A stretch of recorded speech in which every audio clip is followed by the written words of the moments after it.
உங்களுடைய நண்பர்களை அழைத்து வாருங்கள், இந்த கூட்டங்களை பற்றி சொல்லுங்கள் சொல்லு. காரணம் என்னவென்றால், அன்று இயேசுவை கண்ட உடனே அவருடைய அன்பை ருசி பார்த்த உடனே அந்த ருசியை மற்றவர்களுக்கும் தர வேண்டும் என்று போய் சொல்லுகிறார். யார் இடத்துல சொல்லுகிறான்னா, நத்தானியேல் என்று சொல்லப்படுகிற ஒரு நண்பனை பார்த்து மேசியாவை கண்டோம் என்று சொல்லுகிறார்.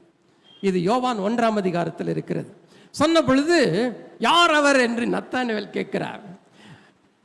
ஜீசஸ் ஆஃப் நாசரத், நாசரத்தில் பிறந்து வளர்ந்த இயேசு, நசரேயனாகிய இயேசுவை கண்டோம் என்று அவரை பற்றி சொல்லுகிறார். உடனே நத்தானியேல் என்ன சொல்றாருன்னா, இந்த நாசரத்திலிருந்து நன்மையானது இங்கு வரக்கூடுமோ? அது மோசமான ஊராச்சே, அங்க பிறந்தவன்கள்லாம் ரவுடிகளாச்சே, அங்கே பிறந்தவர்கள்லாம் ஃப்ராடுகளாச்சே, அங்கு யார் ரட்சகர் வந்தார் என்று அவன் சந்தேகத்தோடு கேட்கிறான்.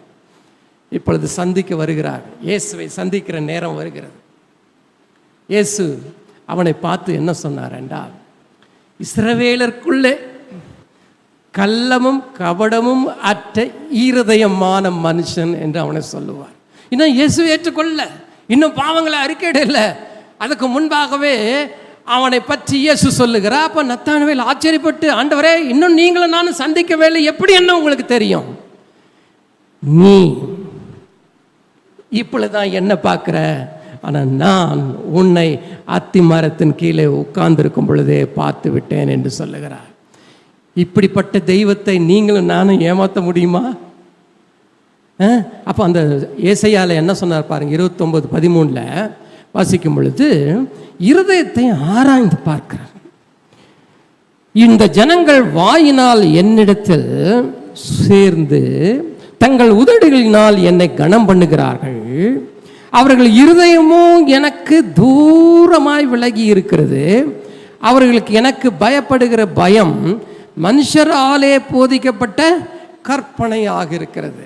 அப்ப என்ன அர்த்தம்னாக்கா, இந்த தேவ ஜனம் தேவனுடைய கற்பனைகளுக்கு முதலிடம் கொடுக்காமல் மனுஷர்கள் கொடுத்த விளக்கத்தை வைத்து அதை பின்பற்றுவர்களாக இருந்தார்கள். அதுதான் ஆண்டவர் என்ன சொல்றாருன்னா, இவங்க என்னை இருதயத்திலே தேடவில்லை. இன்று நம்முடைய காலங்களில், இந்த நவீன காலங்களில் அநேக விதமான போதனைகள் வந்து கொண்டு இருக்கிறது, சரிங்களா?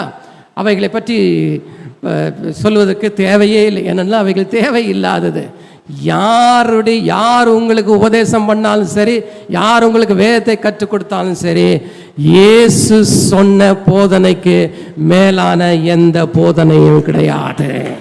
எதையும் அவரோடு ஒப்பிட்டு பாருங்கள், அவர் சொன்ன காரியங்களை யோசித்து பாருங்கள்.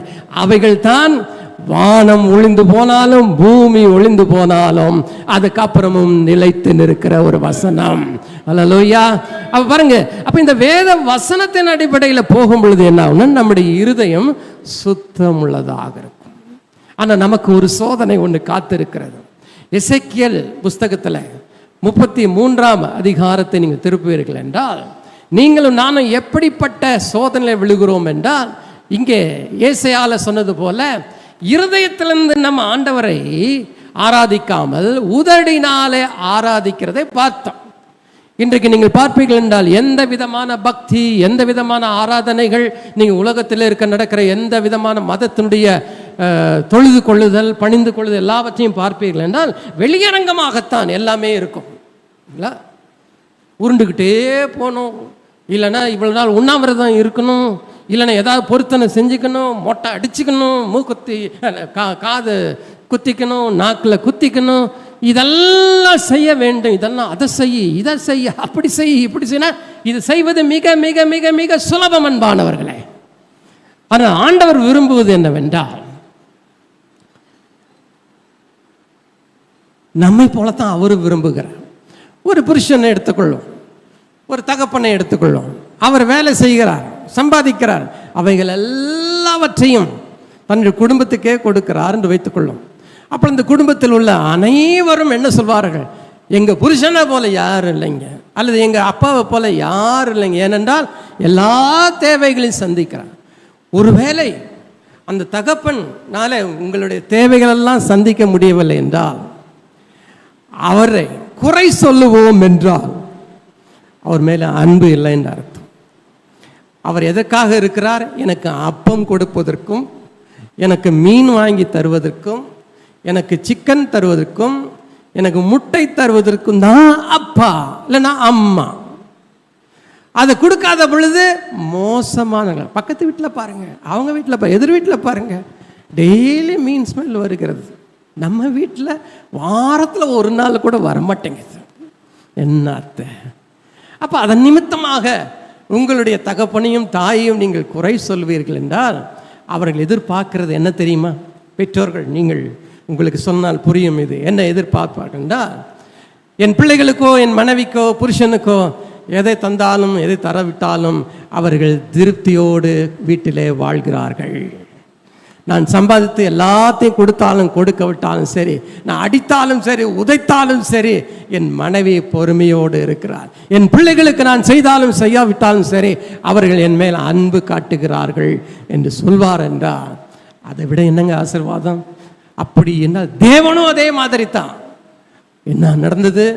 தேவனிடத்தில் ஒரு நாள் சாத்தான் போய் சொன்னான், ஆண்டவரே, நீங்கள் இந்த யோபை பற்றி ரொம்ப அடிச்சுக்கிறீங்க கதை, அவனை பற்றி ரொம்ப பாராட்டுறீங்க, அவனை ரொம்ப மேன்மைப்படுத்துறீங்க, நீங்கள் மாத்திரம் நினச்சி அவனை சுற்றி இருக்கிற வேலையெல்லாம் எடுத்து பாருங்க, அவன் விருதாவாக உங்களை ஆராதிக்கிறான்.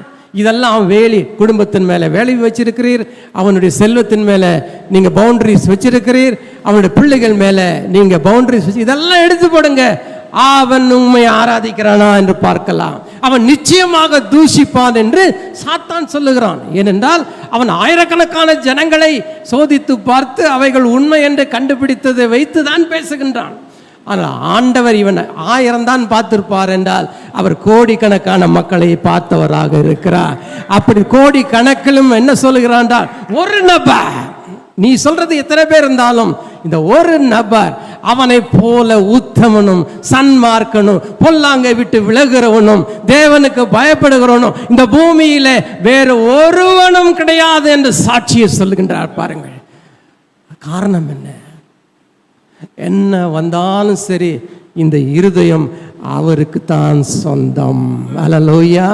அதை சொல்லுகிற இருதயம் தான் பொக்கிஷமான இருதயம் என்பார். இன்று நம்ம இடத்துல குறைகள் உண்டு, இல்லை என்று நான் சொல்லவில்லை.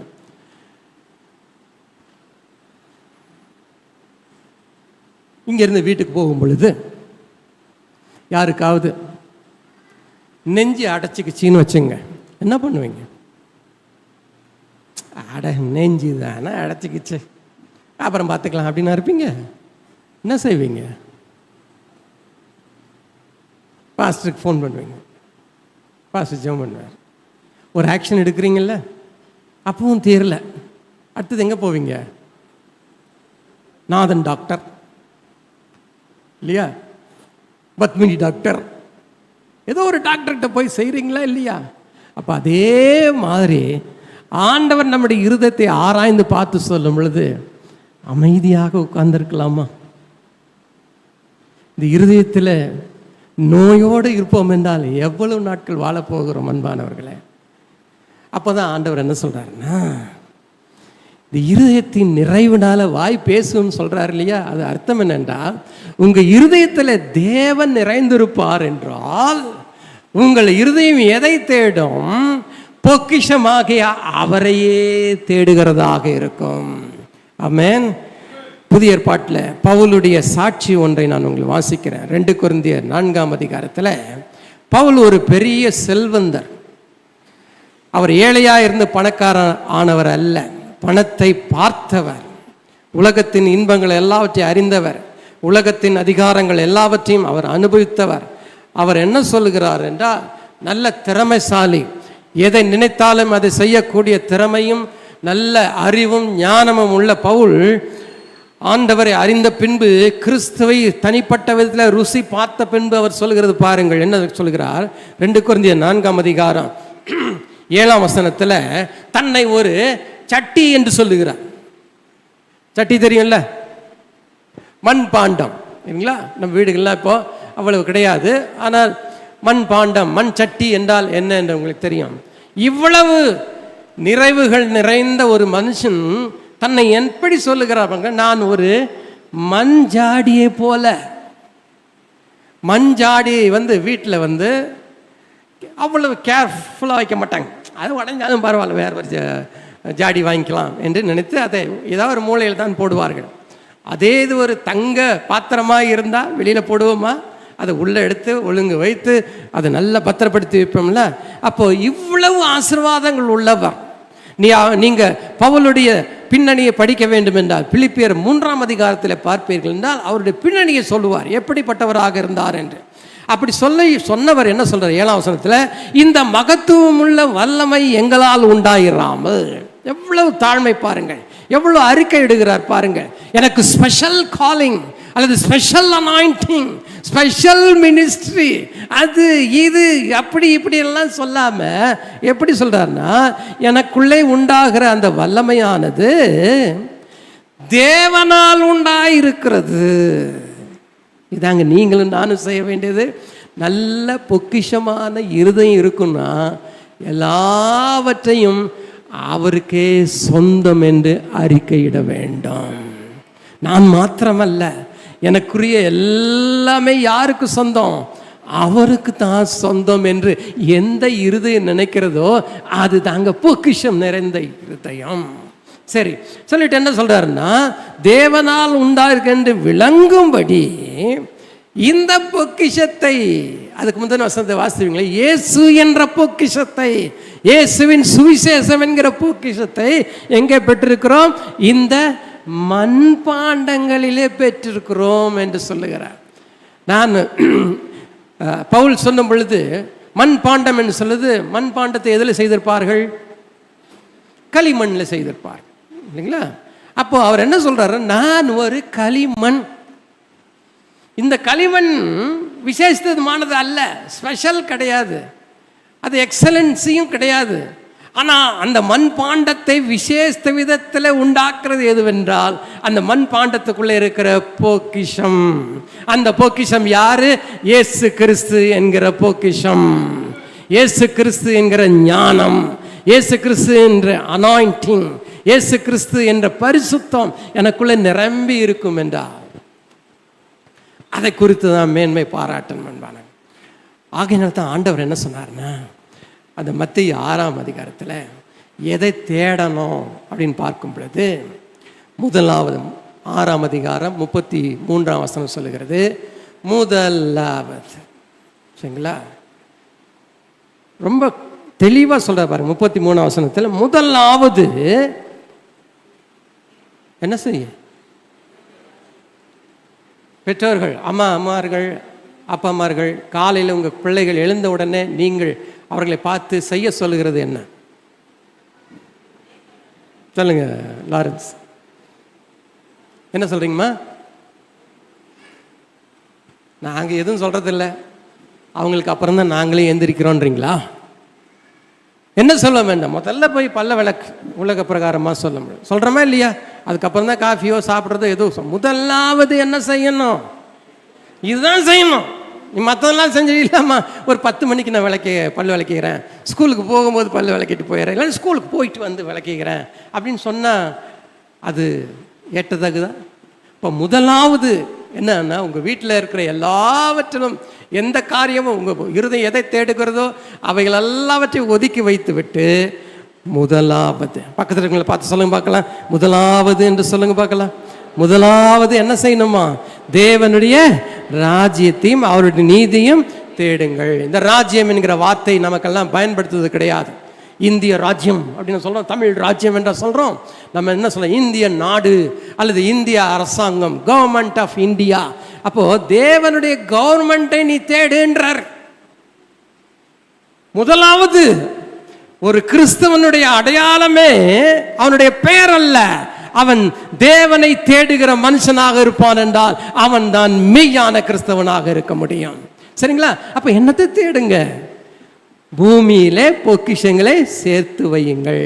இப்போ பூமியில் இருக்கிற பொக்கிஷம் என்ன இல்லைன்னு சொல்றேன். நீங்களும் நானும் எதற்காக கவலைப்படுகிறோம் என்றால், இந்த 6ஆம் அதிகாரத்திலேயே 25ஆம் வசனத்தில் நீங்களும் நானும் வேலை செய்வது எதற்கு? வேலை செய்யல நம்ம பாடி எல்லாம் சிக்னஸ் வந்துடும் அப்படின்னு யாராவது வேலை செய்கிறீங்களா? அதுதான் இருக்கணும், வேலை செய்யணும். இந்த சரீரத்துக்கு எவ்வளோ வேலை கொடுக்குறீங்களோ அவ்வளோ நல்லது அது. ஆனால் நம்முடைய சித்தாந்தங்கள், லட்சியங்கள், கொள்கைகள்லாம் என்னன்னா, எண்ணத்தை உண்போம், எண்ணத்தை குடிப்போம், ஜீவனுக்காக அதிகமாக நம்ம உழைக்கிறோம் இல்லைங்களா? அப்போ அவர் என்ன சொல்றாரு, நீங்க எண்ணத்தை உண்போம், எண்ணத்தை குடிப்போம் என்று நினைச்சா நீங்கள் உங்கள் ஜீவனை குறித்து ரொம்ப கவலைப்படுகிறீங்கன்னு சொல்றாரு. அந்த வசனத்திலே வாசிங்க, 6ஆம் அதிகாரம் 25ஆம் வசனத்துல, உங்கள் ஜீவனுக்காகவும் எண்ணத்தை உடுப்போம் என்று நீங்கள் சரீரத்துக்காகவும் கவலைப்படாதிருங்கள். இது ரொம்ப சிம்பிள், இதுக்கு எக்ஸ்பிளைன் பண்ண வேண்டிய அவசியமே இல்லை. ஏனென்றால் நீங்கள் தேடுகிற ஆகாரமும் நீங்கள் தேடுகிற உடையும் பார்க்கிலும் நீங்கள் தேவனுக்கு விசேஷித்தமானவர்கள். அல்லேலூயா. நான் என்ன சாப்பிடுகிறேன் என்பது முக்கியமானது அல்ல. என்னால் சாப்பிடாமலேயே தேவனுக்கு முன்பாக நீர் மாத்திரம் எனக்கு போதும் என்று சொல்ற வாழ்க்கை வந்துவிட்டால் அதை போல வெற்றியுள்ள வாழ்க்கை ஒன்றும் கிடையாது அன்பானவர்களே. அப்ப ஆண்டவர் என்ன சொல்றாரு, பரலோகத்தில் இருக்கிற பொக்கிஷத்தை எப்படி சேர்க்கணும்னா, இவைகளை குறித்து கவலைப்படுவதை விட்டுவிடுங்கள், கவலைப்படாதிருங்கள். ஏனென்றால் நம்மளை பட்டினி போட்டு வறுத்து நடு ரோட்டில் நிற்க வச்சு, சில திட்டும்போது சொல்றாங்க, நீ ஒரு நாள் பாரு, நீ நடு ரோட்டில் நின்று பிச்சை எடுக்கிறியா இல்லையான்னு போடுறான்ல சாபம். ஆண்டவருக்கு ஸ்தோத்திரம். ஆண்டவர் என்னை பார்த்து ஒரு நாள் அப்படி சொல்லியிருப்பார் என்றால் இன்று நான் நின்றிருக்கவே முடியாது. உங்களையும் பார்த்து அவர் ஒரு நாளும் உங்களை நான் நடு ரோட்டில் நிற்க வச்சு பிச்சை எடுக்க வைப்பேன் என்று ஒரு நாளும் சொன்னதில்லை. அப்படிப்பட்ட ஒரு சூழ்நிலைக்கும் உங்களையும் என்னையும் அனுப்ப போவதும் இல்லை. ஏனென்றால் இந்த பூமியிலே நான் உங்களை திக்கற்றவர்களாக விடேன். I will be with you till the end. சரிங்களா? எப்பொழுது? முதலாவது தேவனுடைய ராஜ்யத்தை தேடுங்கள். இந்த பணத்துக்காக, பணம் வந்து எனக்கு சாப்பாடு போடும் இல்லைன்னு சொல்லு, பணம் எனக்கு குடிப்பதற்கு அது உதவி செய்யும், எனக்கு அங்கீகாரத்தை தரும், அதிகாரத்தை தரும், இவைகள் எல்லாவற்றையும் இரண்டாதரமாக வைத்து முதலிடம் என் தேவனுக்கு மாத்திரமே என்று தேடுவீர்கள் என்றால் உங்களுடைய புசிப்பையும் உங்களுடைய ஆகாரத்தையும் உங்களுக்கு தேவையான எதை கொடுக்க வேண்டுமோ அதை கடைசி வரைக்கும் கொடுக்க அவரால் முடியும். ஏனென்றால் வானத்தையும் பூமியும் படைத்தவருக்கு இது லேசான காரியம் என்பானவர்களே. நான் அடிக்கடி யோசிக்கிறது உண்டு. இதை எங்கள் வீட்டில் சில நேரத்தில் வந்து இந்த கரப்பாம்பூச்சி வரும். அது எங்கே இருக்குன்னா, இந்த குப்பை தொட்டி வச்சுருக்கோம் பாருங்க, அங்கே தான் இருக்கும். அது ஏன்டா இங்கே குப்பை தொட்டிக்கிட்ட வந்துடுதுன்னாக்கா, குப்பை தொட்டியில் தான் எல்லாம் சாப்பிட்ற பொருளெல்லாம் தூக்கி போடுறதுனால அதுலேருந்து சாப்பிடுது. அப்போது பெட்ரூமில் இருந்தால் துணி நடுவில் இருக்கும், எல்லாம் இங்கே இருக்கும். ஆனால் நிறைய காக்ரோச் எங்கே பார்த்தோன்னா இந்த சாப்பிட்ற இடத்துல தான் இருக்குது. அப்போது காக்ரோச்சுக்காக டஸ்ட்பினை படித்தாரா இல்லை டஸ்ட்பினுக்காக காக்ரோச்சை படித்தாரா ஆண்டவர்? அப்படிப்பட்ட ஒரு அடித்து கொல்லப்பட வேண்டிய காக்ரோச்சுக்கே ஒவ்வொரு நாளும் அவர் படி அளக்கிறார் என்றால், அவருடைய சாயலிலே உருவாக்கப்பட்ட உங்களுக்கும் எனக்கும் போஷிக்காமல் இருப்பது எப்படி? ஆமென். அப்போ பாஸ்டர் எங்கள் வீட்டில் ரொம்ப கஷ்டமாக இருக்குதே நீங்கள் கேள்வி கேட்பீங்க இல்லையா? அதுக்கு பதில் சொல்லுகிறேன். ஆண்டவர் வந்து யாரை, எங்கே, எப்படி, யாரை கொண்டு பிடித்து ஒரு ஸ்பெஷல் டாக்டரை அனுப்பி அவர்களை சுகமாக்கணும்னு நினைக்கிறாரோ அவர்களை சரியான நேரத்தில் அனுப்புவார். அந்த சரியான நேரத்தில் வர்றது தான் நம்முடைய வாழ்க்கையில் வருகிற துன்பங்களும் பாடுகளும். சரிங்களா? நான் ஒரு 2 மாதத்துக்கு முன்னால் ஒரு 90,000 ருபீஸை இழந்துட்டேன், ஏமாந்துட்டேன். அதில் முக்கால்வாசி பணம் எந்தில்லை, அது நண்பர்களோடு இது. அவங்ககிட்டருந்து என்கிட்ட கொடுத்தாங்க, அதை போய் நான் ஏமாந்து விட்டேன். அப்போது ரொம்ப கவலையாயிடுச்சு எனக்கு. பணம் தொலைச்சவனுக்கு கவலை இல்லை, ஏமாந்துட்டோமே அப்படின்றது ஒரு கவலை வந்துடுச்சு. ரொம்ப டல்லாயிட்டேன். ஆனால் ஆண்டவர் ஒரு தூதரை அனுப்புனார். அவர் எங்கேயோ போக வேண்டியவர் அங்கே போகாமல் என்னை பார்க்கும்படியாக வந்து, நான் அப்படி உட்கார்ந்துருக்கிறத பார்த்து என்னை உற்சாகப்படுத்தி எனக்காக நல்ல வார்த்தைகள் சொல்லி நான் திரும்பியும் பேக் டு நார்மல். ஒரு 2 மணி நேரம் ஆச்சு, என்ன செய்வதுன்னே தெரில. ஏன்னா அந்த பணம் கொடுத்தவர்களுக்கு என்ன பதில் சொல்வது? எல்லாம் நல்ல நெருங்கிய நண்பர்கள், அவர்கள் கொடுக்க வேண்டுமே நினைத்து கொண்டிருந்தேன். அந்த சமயத்தில் அந்த நண்பர் என்னோட கூட பக்கத்தில் உட்கார்ந்து எனக்கு ஆறுதல் சொல்லாமல் இருந்திருப்பார் என்றால் நான் இன்னும் அதிக நாட்கள் வியாதியாக இருந்திருப்பேன். ஆனால் அன்று இரவே ஆண்டவர் என்னை தொட்டார் அன்பானவர்களே. காரணம், அந்த தேவ தூதன் என்னை இளைப்பாற செய்தார். அல்லேலூயா. அதுக்கு பின்பு என்ன நடந்ததுன்னு பார்த்தீங்களா, எனக்குள்ள ஒரு ஆழமான கிரியை தேவன் செய்ததை பார்க்கிறோம். என்னவென்றால், பணத்தின் மேல் இருக்கிற மோகம் இல்லைங்களா. ஊழியக்காரர்களாக எங்களுக்கெல்லாம் பண ஆசையே இல்லை என்று நான் சொல்ல மாட்டேன். எனக்கு பணம் தேவை என்ற எண்ணம் இருந்து கொண்டே இருக்கும். ஏனென்றால் ஊழியக்காரர்களுக்கு பேசிக் தேவைகளை கூட சந்திக்க முடியாத அளவுக்கு அவர்களுக்கு வருமானம் கிடையாது. சரிங்களா? அப்படி இருக்கும் பொழுது என்ன செய்வோம், எப்படி செய்வோம் அப்படி என்று யோசிக்க தோணும். அதில் சந்தேகமே இல்லை. அது நாங்கள் ஊழியர்கள் எதிலே சார்ந்திருக்கோம் என்றால், தேவனுக்காக நீங்கள் கொடுக்கிற, இருதயத்திலிருந்து கொடுக்கிற அப்படிப்பட்ட காரியங்களில் தான் நாங்கள் பிழைத்து கொண்டோம். என்றால் வேலைக்காரன் கூலிக்கு பாத்திரவானாக இருக்கிற அந்த சித்தாந்தின் அடிப்படையில் அது உண்மை. அப்படி இருக்கும் பொழுது நான் மனதிலிருந்து சொல்லுகிறேன், எனக்குள்ள 2 காரியங்கள் செய்தேன். அந்த மாதத்தில் பணமே இல்லை, அந்த மாதிரி இருந்ததே கிடையாது. ஏதாவது பணம் இருக்கும் செலவு பண்ணுறதுக்கு, ஆனால் அந்த மாதத்தில் எல்லாமே போய்விட்டது, எல்லாமே வாஷ் அவுட். இப்போ ஒன்றும் இல்லாமல் உட்காந்துருக்கேன் நான். அது ஒன்று.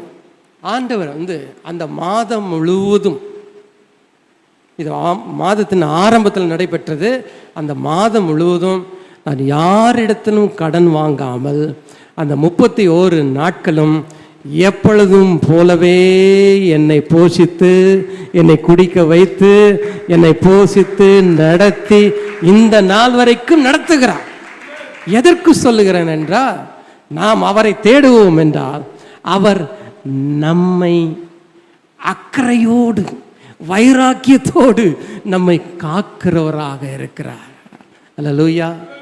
முதலாவது தேவனுடைய ராஜ்யத்தை தேடுங்க.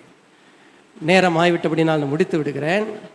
இயேசு உடைய வாழ்க்கையில் பார்க்கும் பொழுது அவரை சொல்லிட்டு முடித்தேன். அவர் இல்லாமல் என் பிரசங்கங்கள் முடியாது. இயேசு முதலாவதாக தேடினது என்ன என்று பார்ப்பீர்கள் என்றால், அவர் தேவகுமாரன். அவர் நினைச்சு சும்மா ஒரு சுடக்கு போட்டானால அந்த நாளில் எப்படி கடல்லிருந்து காடைகள் விழுந்தது இல்லையா, அதே மாதிரி ஆதம்பாத்தில் இருக்கிற பிரெட் எல்லாம் அவர்கிட்ட வந்துடும், பீஸாலாம் வந்துடும். இன்னும் வேற என்ன இருக்குது, கேக்ஸ் எல்லாமே, ஸ்வீட்ஸ் எல்லாமே டேக்கன் போட்டான்னா வந்துடும். அவ்வளவு வல்லமை உள்ள தேவன், அவருக்கு ஏதாவது தேவை இருந்திருக்குமா? இயேசுவுக்கு இருந்துச்சுங்க. நம்ம நினச்சிட்டு இருக்கோம் அவருக்கு தேவையில்லை, அவர் ஜாலியாக இருந்தாருன்னு நினச்சிட்டு இருக்கிறோம். ஆனால் அவர் என்ன செஞ்சார் தெரியுங்களா? அதுக்கு வழி வைத்திருந்தார். அதுதான் நீங்களும் நானும் கடை கொள்ளணும். என்ன அப்படின்னு பார்த்தீங்கன்னா, மார்க் 1:35 சீக்கிரமாக வாசிப்போம். மார்க் 1:35 அவர் என்ன செஞ்சார்னா, பாருங்க, உங்களுடைய குரு, உங்களுடைய ஆசிரியர், உங்களுடைய கோச், உங்களுடைய நண்பர், உங்களுடைய சிநேகிதர், உங்களுடைய தகப்பன், அவர் என்ன செய்யறாருனாக்கா, 1:35 அவர் அதிகாலையில் இருட்டோடே பாருங்கள், அதிகாலையில எல்லாரும் மேல பாருங்க, ஆண்டவரே, என் தகப்பனே, நீங்களே அதிகாலையில் எழுந்திருக்கீங்கன்னா நான் ஏமாத்திரம்.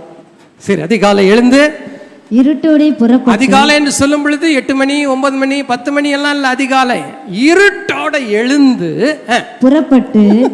புறப்பட்டு வனாந்தரமான ஓர் இடத்திற்கு போய் அங்கே ஜெபம் பண்ணினார். பாருங்க, இது டெய்லி பண்ணிருக்கிறார் அவர்.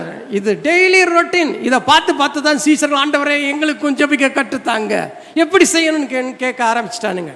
அப்போ ஒவ்வொரு நாளும் அவர் என்ன செஞ்சார்னா, முதலாவது தேவனுடைய ராஜ்யத்தையும் நீதியும் தேடினதுக்கு அடையாளம் தான் இது. என்ன என்றால், பிராக்டிகலாக அவரை அதிகாலையிலே தேடுகிறவர்களாக இருக்க வேண்டும். எத்தனை பேர் பொறுத்து? ஹல்லேலூயா.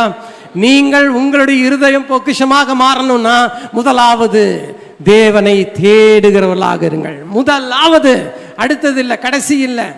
எப்பொழுதுமே நீங்கள், நான் இந்து குடும்பத்தில் வந்தனால சொல்லுகிறேன், இந்துக்கள் பாருங்கள், எந்த ஃபங்க்ஷன் வச்சாலும் அதை காலையில் வச்சிருவானுங்க. கிறிஸ்தவங்க தான் மாலையில் தான் கல்யாணம். ஆனால் இந்துஸ் எல்லாம் என்னன்னாக்கா காலையில் தான் நல்ல நேரம் வேற பார்ப்போம். அந்த நேரத்தை பார்த்து அந்த நேரத்தில் எல்லாரையும் கூப்பிட்டு அந்த நேரத்தில் தான் கல்யாணம் பண்ணி வைக்கிறது. நேரம் தான் நல்லா இருக்குது, அதுக்கப்புறம் எப்படி இருக்குதோ இல்லையா? அப்போ பாருங்க, அந்த அதிகாலைக்கு அவன் முக்கியம் தரான், அதிகாலையில் செய்யணும்னு விரும்புகிறான். நீங்களும் நானும் நேரம் பார்ப்பது கிடையாது, நாள் பார்ப்பது கிடையாது. என்னத்தை பார்க்க வேண்டும் என்றால் அதிகாலையிலே தேவனுடைய முகத்தை பார்க்கிறவர்களாக இருக்க வேண்டும். சரிங்களா? நான் ஆண்டெடுத்தது, நீங்களே காலை எழுந்து போயிட்டீங்கன்னா அப்புறம் நான் எழுந்திருக்கேன்னா அது என்ன அவமானம் எனக்கு இல்லையா? ஆகினால சாத்தான் உங்களையும் என்னையும் குற்றம் சாட்டாதபடி இருக்கணும்னா அதிகாலையில் அவரை போலவே எழுந்துருங்க, உங்களை குற்றம் சாட்டவே முடியாது. சரி, என்னதான் ஜெபம் பண்ணியிருப்பாரு பிதா கிட்ட? சொல்லுங்க, என்ன ஜெபம் பண்ணியிருப்பார்? நீங்க காலையில் நீங்க ஆண்டவரை இன்னைக்கு எழுந்து ஜெபம் பண்ணியிருந்தீங்கன்னா என்ன ஜெபம் பண்ணீங்க? ஆண்டவரே, இந்த நாள் ரொம்ப நல்லா இருக்கணும், நீங்கள் என்கிட்ட பேசணும், அப்படி எதாவது பண்ணியிருப்பீங்க. இல்லைன்னா நல்ல சுகத்தை தாங்க, குடும்பத்தில் இருக்கவங்களெல்லாம் ஆசீர்வதிங்க அப்படின்னு விண்ணப்ப ஜெபம் தான் நம்மலாம் பண்ணியிருப்போம். இயேசு என்ன ஜெபம் பண்ணியிருப்பார்?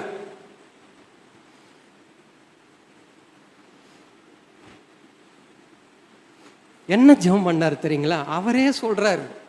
நான் ஜெப நேரத்தில் போன பொழுது மத்திய 5ஆம் அதிகாரத்தை திருப்பிக் கொள்ளுங்க, என்ன ஜெபம் பண்ணுறேன்ற இருப்பேன். இதுதாங்க நம்முடைய ஜெபம். இதெல்லாம் நடக்காதனால தான் நம்மள அநேகருக்கு ஜெபத்தில் விருப்பம் வர மாட்டேங்குது.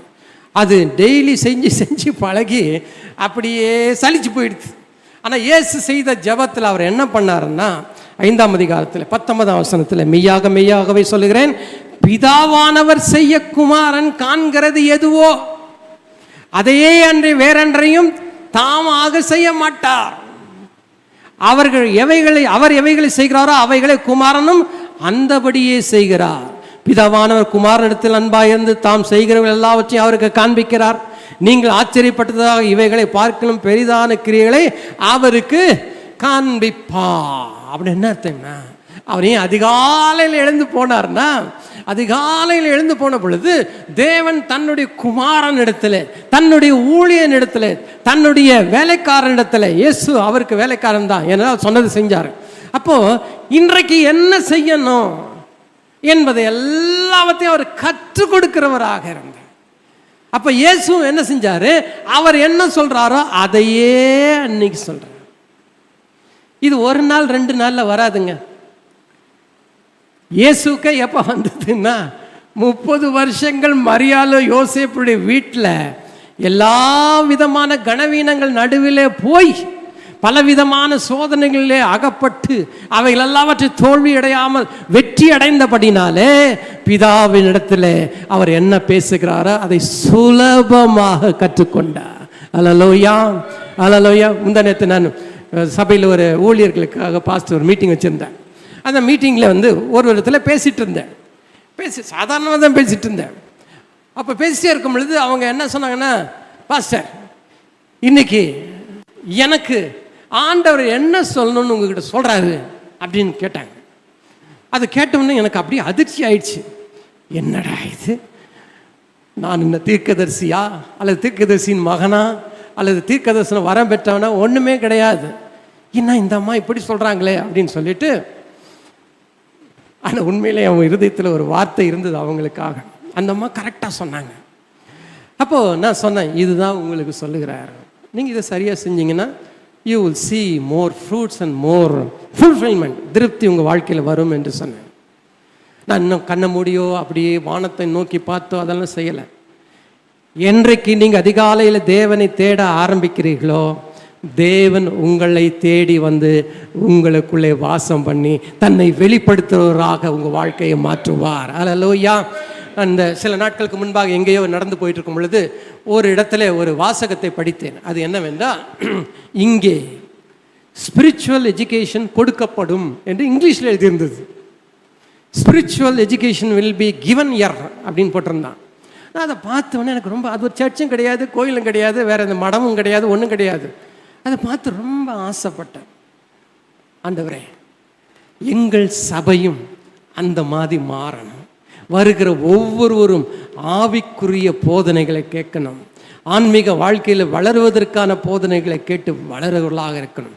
அப்படி என்ன செய்யணும்னா, மத்தேயு 6:33 படி முதலாவது தேவனுடைய ராஜ்யத்தையும் நீதியும் தேடுங்கள், அப்பொழுது நீங்கள் தேடுகிறவைகள் எல்லாம் கண்டுபிடிப்பீர்கள் என்று சொல்லவில்லை. நீங்கள் தேடுவீர்கள் என்றால், நீங்கள் அமேசானில் புக் பண்ணால் எப்படி அவன் உங்களை தேடி கொண்டு வந்து கொடுக்குறான்ல, அதே மாதிரி முதலாவது தேவனையும் தேவன் ராஜ்யத்தை தேடுவீர்கள் என்றால், அமேசான் என்ன, ஃப்ளிப்கார்ட் என்ன, வேறு எது இவைகளை விட ஃபாஸ்டாகவும் நமக்கு எது தேவையோ நம்மை நோக்கி தேடி ஓடி வர செய்கிற தேவன் நமக்குண்டு. எழுந்து நிற்போம். நம்முடைய இருதயத்தை ஆராய்ந்து பாருங்க. உங்கள் இருதயம் வேற யாரையோ குறித்து அல்ல, சபையை குறித்தோ போதகர்களாக எங்களை குறித்தோ அல்லது உங்கள் வீட்டில் இருக்கிறவங்களை குறித்தோ நினைக்க வேண்டாம். நீங்கள் உங்களுடைய இருதயத்தை ஆண்டவருக்கு முன்பாக திறந்து கொடுத்து, Lord, you know my heart, என்னுடைய இருதயத்தை நீங்கள் நல்லா அறிந்திருக்கீங்க ஐயா. நான் உட்கார்ந்துருக்கும் பொழுது அறிந்திருக்கீங்க, நிற்கும் போது அறிந்திருக்கீங்க, படுத்திருக்கும் போது அறிந்திருக்கிறீங்க. எந்த வேலை செஞ்சாலும் என் மேலே உன் கண்களை வச்சிருக்கீங்க. என் இருதயம் எங்கே இருக்கிறது? பொக்கிஷம் எங்கேயோ அங்கே தான் இருதயம் இருக்கும். இன்றிலிருந்து ஆண்டவரை, என் பொக்கிஷங்கள் எல்லாவற்றையும் தூக்கி போட்டு போடுகிறேன் என்ற இவைகளெல்லாம் நிரந்தரமற்றவைகள், இவைகளெல்லாம் பூலோகத்துக்குரியவைகள், இவைகள் எனக்கு வேண்டாம். ஒருவேளை பொக்கிஷமாக உங்களுடைய குடும்பங்களை நினைக்கலாம், உங்களுடைய பிள்ளைகளை நினைக்கலாம், உங்களுடைய வேலையை நினைக்கலாம், பணத்தை நினைக்கலாம், புகழை நினைக்கலாம், செல்வாக்கை நினைக்கலாம், வியாபாரத்தை நினைக்கலாம். இவைகள் எல்லாவற்றையும் தள்ளி வைத்து விட்டு உண்மையான மெய்யான பொக்கிஷமாகிய இயேசுவையே நான் இந்த நாளில வைக்கிறேன். ஆண்டவரே, நீதான் எனக்கு பொக்கிஷம், நீர் மாத்திரம் எனக்கு போதும். இனிமேல் மற்றவைகள் எல்லாவற்றையும் விட்டு விட்டு உமையே சேவிக்க என் கண்களை திறந்தருளும் ஆண்டவரே. என்னோடு கூட உறவாடுங்க ஆண்டவரே. முதலாவது தேவனுடைய ராஜ்யத்தின் நீதியும் தேடினேன் என்ற சர்டிபிகேட்டை தாருங்க. இந்த பூமியிலே நான் பரலோகத்துக்குரியவர்களை சேர்த்து வைக்க எங்களுக்கு உதவி செய்யும். எதை உண்போம், எதை புசிப்போம், எதை உடுத்துவோம் என்கிற எல்லாவற்றையும் தூக்கி போட்டு விட்டு, என் இயேசு நல்லவர், அவர் ஒருபோதும் என்னை கைவிட மாட்டார், என் வறுமையில் கூட வருகிறவர் அவர்தான், என் செழிப்பின் நடுவிலும் என்னோடு கூட உட்காருகிறவர் அவர்தான் என்று உம்மையே பிடித்து கொள்ள எங்களை ஒப்பு கொடுக்கிறோம். இயேசுவின் நாமத்தில் பிதாவே, ஆமென். எல்லாரும் சேர்ந்து சொல்வோம். என் ஆத்துமாவே கர்த்தரை ஸ்தோத்திரி, என் உள்ளமே பரிசுத்த நாமத்தை ஸ்தோத்திரி. என் ஆத்துமாவே கர்த்தரை ஸ்தோத்திரி, அவர் செய்த சகல உபகாரங்களை மறவாதே. நம்முடைய ஆண்டவராக இயேசு கிறிஸ்துவினுடைய கிருபையும் பிதாவாகிய தேவனுடைய அன்பும் பரிசுத்த ஆவியானவருடைய அனுக்கிரகமும் ஆசீர்வாதமும் நம் அனைவரோடும் எப்பொழுதும் இருப்பதாக. அல்லேலூயா. எல்லாரும் சொல்லுவோம், அல்லேலூயா, அல்லேலூயா. தேவன் நல்லவர். ஆமென்.